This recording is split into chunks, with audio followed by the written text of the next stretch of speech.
Chers confrères, chers amis, c'est toujours un plaisir d'être avec vous au congrès de gynécologie, cette année sous cette forme virtuelle, le Covid oblige.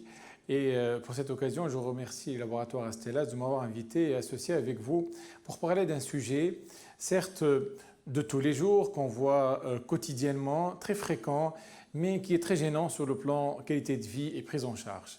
Et en fait, pour parler un peu de ce qui se passe en nouveauté en 2020, il faut toujours se rappeler de la nouvelle nomenclature de l'Incontinence Society, en fait, pour définir trois phases actuellement, qui sont les phases de remplissage de miction et post-mictionnel, qui ont remplacé ce qu'on disait avant, la signe obstructif et irritatif.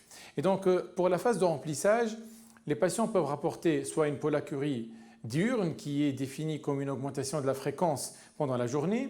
La nicturie, c'est le besoin d'uriner qui réveille le patient. C'est le besoin qui est derrière le réveil du patient et ce n'est pas en fait la polyurie où le patient a une grande quantité d'urine et qui le pousse à uriner plusieurs fois par jour, mais c'est plutôt une question de fréquence. Même à des petites doses, c'est considéré comme une levée nocturne. Et enfin, les urgenturies, c'est comme ce désir impérieux, ça remplace le mot impériosité. Les urgenturies aujourd'hui sont très importants.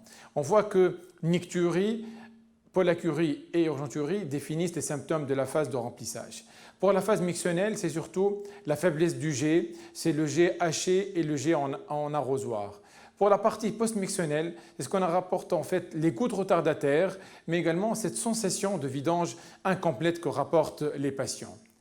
Le syndrome d'hyperactivité vésicale est une entité clinique qui est définie actuellement par l'International Continence Society comme un syndrome qui définit plutôt la phase de remplissage, puisqu'il doit réunir les urgenturies avec ou sans incontinence associée à une pollakiurie et ou une nicturie.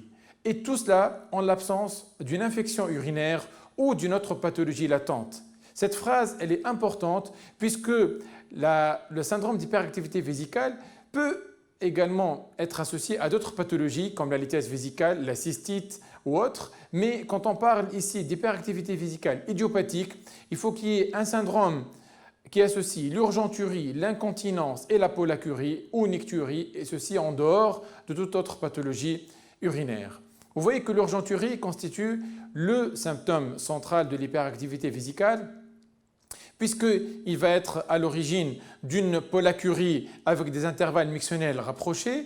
Cette pollakiurie serait responsable d'une nicturie, mais également, dans certaines occasions, d'une incontinence urinaire. Et en fait, cette hyperactivité vésicale est très fréquente, puisqu'on la retrouve chez 20 à 50% des femmes incontinentes, et c'est une pathologie qui augmente avec l'âge, puisqu'on voit qu'à partir de 45 ans, on voit que la fréquence elle augmente progressivement de 46%, atteignant même les 60% à 75-80 ans. C'est une pathologie qui altère énormément la qualité de vie, supérieure même au diabète, à la dépression, avec une altération non négligeable en fait, de la qualité de vie, mais aussi elle est associée à la dépression. Avoir une fréquence mictionnelle importante, une urgenturie, se lever plusieurs fois la nuit va entraîner une dépression chez les patientes. Mais également, ça peut même altérer la qualité des rapports sexuels en diminuant le désir sexuel, mais en diminuant également la qualité des rapports en soi, puisque cette hyperactivité vésicale est associée assez souvent au pelvic pain syndrome et des douleurs périnéales lors des rapports sexuels. Quand on voit de plus près, cette hyperactivité vésicale peut être également en rapport, puisqu'elle entraîne une nicturie, elle peut entraîner des chutes, des fractures, c'est le sujet âgé. Et donc c'est une pathologie qui est très gênante. Mais qu'est-ce qui peut aggraver l'hyperactivité vésicale? En premier lieu, l'obésité. L'obésité qui est considérée comme un ennemi numéro 1 des troubles urinaires du bas appareil chez la femme, mais également du prolapsus urogénital. Quand surtout le BMI dépasse les 30, c'est là où même les médicaments deviennent réfractaires et avant de traiter ces patientes-là, avant de les opérer parfois, il est préférable de lutter contre l'obésité, contre le tabagisme, la consommation du café qui peut entraîner des contractions désinhibées également, ça sent d'hyperactivité vésicale, mais également l'obstruction, comme par exemple on verra tout à l'heure le prolapsus génital. Mais avant d'arriver à la pathologie, un petit mot sur la partie physiologie, puisque un cycle mictionnel est constitué par une phase de remplissage où il y a la continence et une phase de vidange où il y a la miction. Pendant la miction, habituellement, comment ça se passe? C'est un relâchement sphinctérien, élévation de la pression au niveau de la vessie, diminution de la pression au niveau de l'urètre, une contraction des trésoriens réflexe et la vessie se vide de façon spontanée sans aucune pression intra-abdominale. Et en fait, tout cela se fait sous le contrôle de deux systèmes, sympathique et parasympathique. Ce qui nous intéresse essentiellement, c'est cette partie parasympathique avec le nerf pelvien qui va entraîner une contraction du muscle détrusérien lors du relâchement du sphincter strié, mais également l'intervention du nerf pudendal que vous connaissez très bien. Ce contrôle nerveux se fait essentiellement par le système parasympathique, comme on l'a dit pour la miction, avec comme neuromédiateur l'acétylcholine qui constitue le neuromédiateur principal pour stimuler une miction et une contraction détrusérienne. Ces récepteurs muscariniques sont au nombre, il y a 4 types. Les M1 et les M4, on les trouve en présynaptique et le M2 et M3, on les trouve au niveau du muscle vésical, au niveau du détruseur.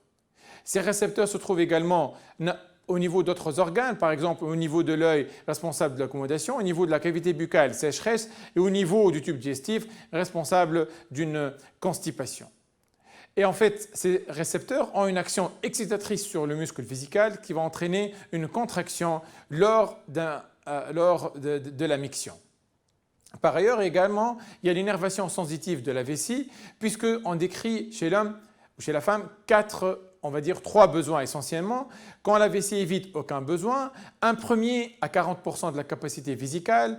Un deuxième besoin qui est un sentiment en fait connu et constant qui atteint à peu près 60% de la capacité. Et enfin, un besoin impérieux à 90% de la capacité avec une perception très désagréable. C'est ce que ressentent les patientes qui ont une hyperactivité vésicale, un B3, mais qui arrivent à des capacités beaucoup moindres que parfois 40%. Ensuite, comment se déroule cette miction? Très important, quand il y a un relâchement volontaire du sphincter strié, quand on est dans de bonnes conditions, quand on est dans des toilettes avec des cuisses bien ouvertes, on va répéter ça à la fin, il y a une diminution de la pression urétrale, une contraction du muscle détruseur, on associe un relâchement des muscles pelviens. Donc vous voyez, c'est une coordination entre le relâchement de certains du sphincter et des muscles pelviens, une contraction du détruseur pour entraîner une vidange vésicale. Une miction, c'est une balance équilibrée entre les centres supraspineux et une unité fonctionnelle. Et l'hyperactivité vésicale, c'est tout simplement un déséquilibre entre ces balances. Heureusement que quand 10% des causes neurologiques, et dans la majorité des cas, elle est idiopathique. Quand la patiente arrive pour décrire son syndrome d'hyperactivité vésicale, il est préférable de faire un interrogatoire minutieux. On doit éliminer toutes les autres pathologies neurologiques parce que la prise en charge et le traitement diffèrent.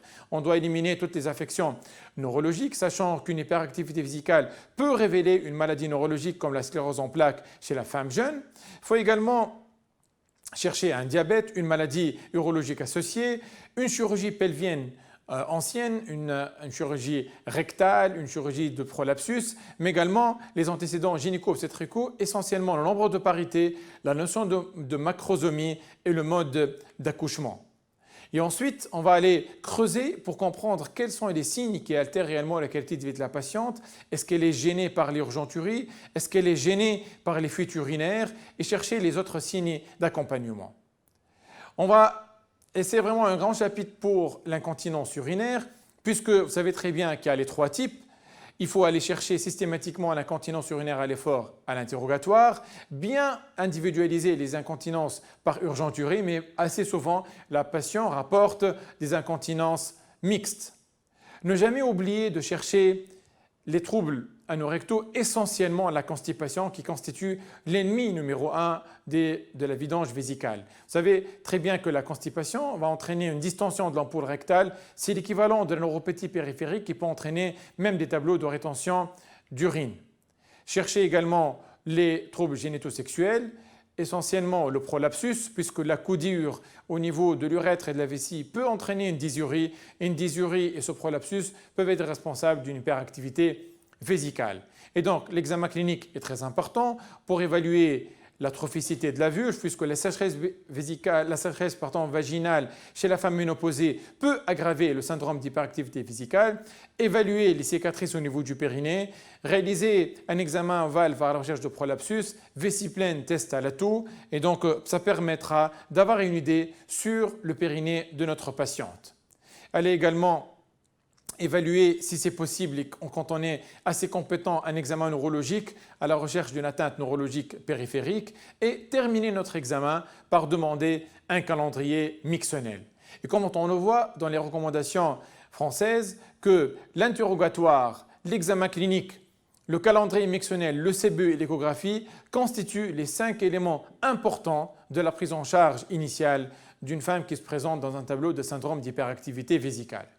Le CBU, ou parfois tout simplement la bandelette urinaire, permet d'éliminer une infection urinaire basse. Chez une patiente qui rapporte une urgenturie, une pollacurie et une nicturie, on doit systématiquement penser à la cystite. Une bandelette urinaire et même un CBU permettent d'éliminer ce tableau infectieux, sachant que on peut également associer le traitement, on verra plus tard, de l'hyperactivité vésicale au traitement de la cystite. Deuxièmement, l'échographie est un examen important qui va permettre premièrement d'éliminer le diagnostic de lithiase vésicale, mais également évaluer le résidu post-mixtionnel qui est très important avant de démarrer le traitement médical. Le calendrier mixtionnel doit être réalisé 3 jours de suite, permettant d'évaluer les heures de miction et le volume uriné, chercher les fuites et surtout avoir une idée sur la fréquence de nicturie et de pollacurie diurne. Concernant le bilan urodynamique, quand on creuse du côté recommandations européennes, on voit très bien que ce n'est pas un examen systématique à demander. Il doit être réalisé en cas de doute diagnostique autant qu'on s'est associé à d'autres signes d'accompagnement. On a besoin dans le bilan urodynamique donc, de la partie qui intéresse la vessie, essentiellement la cystomanométrie, qui va étudier les pressions de la vessie lors du remplissage vésical, mais également lors de la vidange. Et comme on le voit sur ces courbes que vous connaissez très bien, que la vessie se remplit à basse pression petit à petit, et à un certain moment, la pression s'élève, qui est parallèle à la baisse de la pression urétrale, ce qui est ici témoin de la présence d'une miction.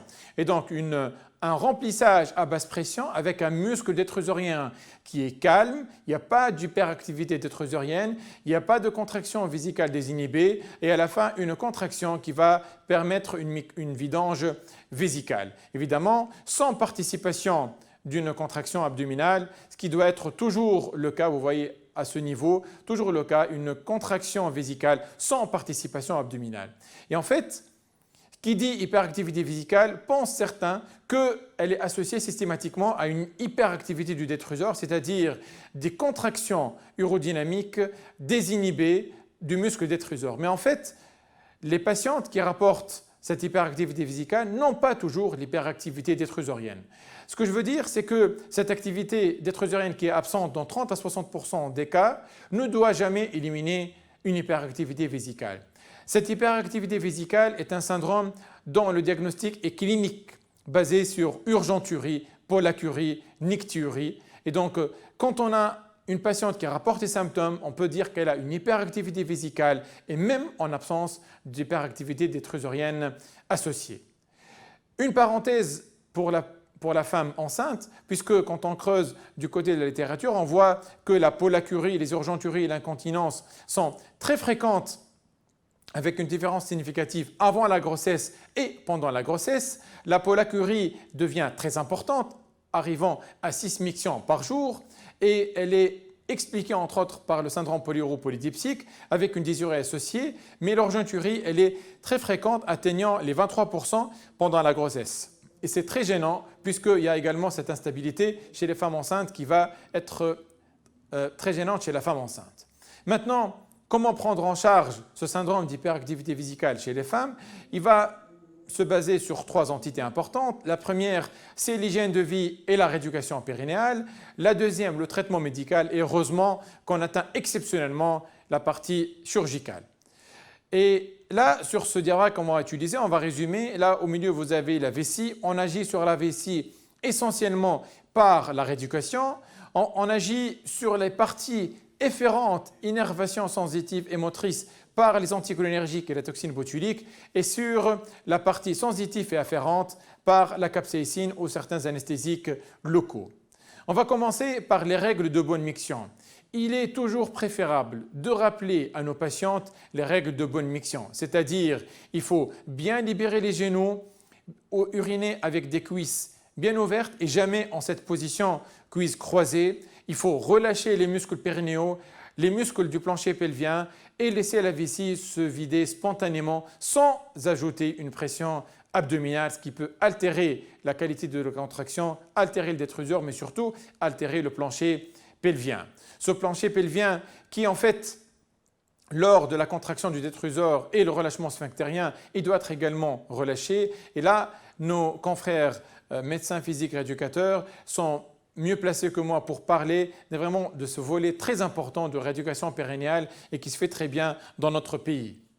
Concernant le traitement médical, on va agir sur la contraction en inhibant, en bloquant ces deux récepteurs muscariniques, les récepteurs M2, M3 spécifiques du muscle détruseur, qui va permettre une diminution de la contraction détrusorienne et donc une diminution de cette sensation d'hyperactivité vésicale. C'est une action spécifique sur ces deux récepteurs de préférence sans agir sur les autres récepteurs muscariniques pour éviter les complications de tels médicaments. Et en fait, sur le marché, il y a énormément d'antimuscariniques. Il y a beaucoup de molécules, beaucoup d'anticholinergiques, mais en fait, toute la question, quelles molécules devons-nous choisir pour traiter nos patientes? Et donc, on va se poser des questions. Est-ce l'observance est un paramètre important? Est-ce les effets secondaires? Le dosage par rapport à l'âge, les contre-indications des médicaments. Quand on voit du côté recommandations de l'Association européenne d'urologie, on voit qu'ils ont fait des études pour comparer les médicaments à libération prolongée et les médicaments à effet immédiat. Et les recommandations sont claires puisque les médicaments à libération immédiate comprennent un peu plus de risques et d'effets secondaires versus les médicaments à libération prolongée puisque le pic plasmatique n'est pas très haut et n'est pas très intense dans le temps. Et donc, il est préférable à chaque fois que c'est possible de choisir les médicaments à libération prolongée.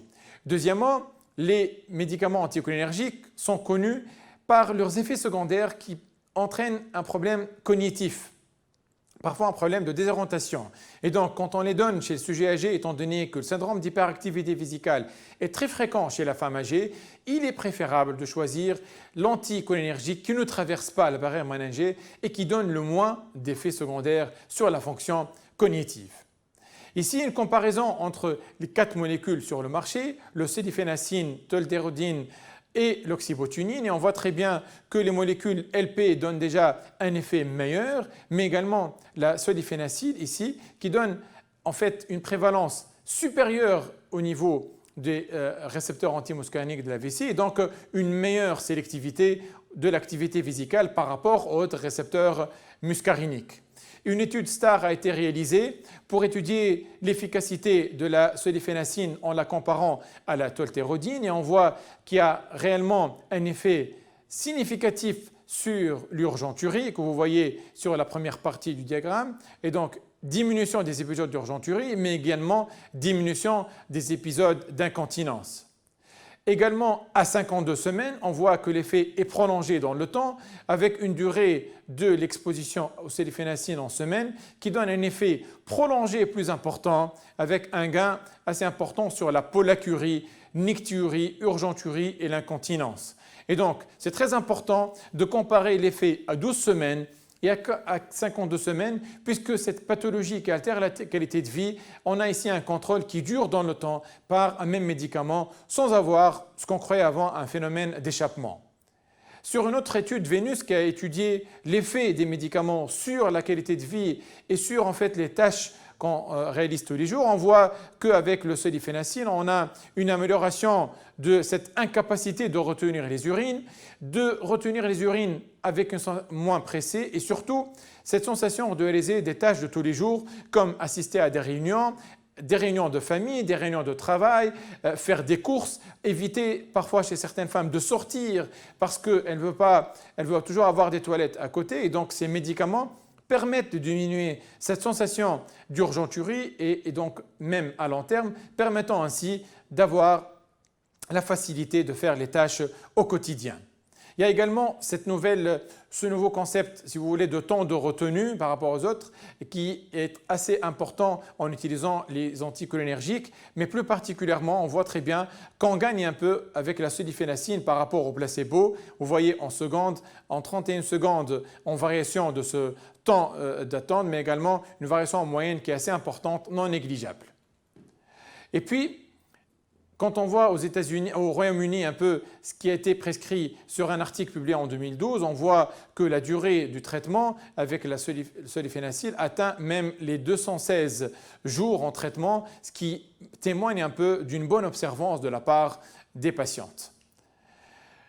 Les effets secondaires à 12 semaines, à 52 semaines, ce qui gêne également pour les libérations immédiates, c'est surtout la sécheresse de la bouche et la constipation qui constituent pour nous un ennemi numéro 1 qui peut aggraver l'hyperactivité vésicale. Et en fait, quand on voit de plus près, à 5 mg, on a 10% de sécheresse de la bouche et avec 10 mg, 27%. Et à 52 semaines, on a pratiquement moins d'atteinte avec le 10 mg. La constipation, elle était à 13 à 12 semaines, mais avec le temps, elle baisse à 7,9 avec la sulfénacine à 10 mg, mais également pour les visions troubles. Et donc, cette molécule, à court terme ou à long terme, donnera moins d'effets secondaires et une meilleure tolérance chez les patientes. Et donc, comment on va les prescrire? Il faut toujours commencer par petites doses, à dose progressive, augmenter progressivement en fonction des effets secondaires et de l'observance de la patiente.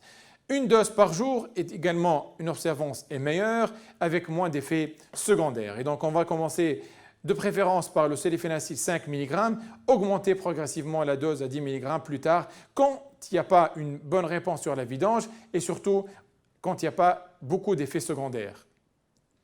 Maintenant, quand ça ne répond pas réellement aux anticholinergiques, et c'est vraiment pas très fréquent en cas d'idiopathique, aujourd'hui, il est admis dans certains pays européens d'injecter de la toxine botulique à faible dose en intra-détrusorien, ce qui va entraîner un blocage de la contraction du muscle vésical et donc amélioration de l'hyperactivité vésicale.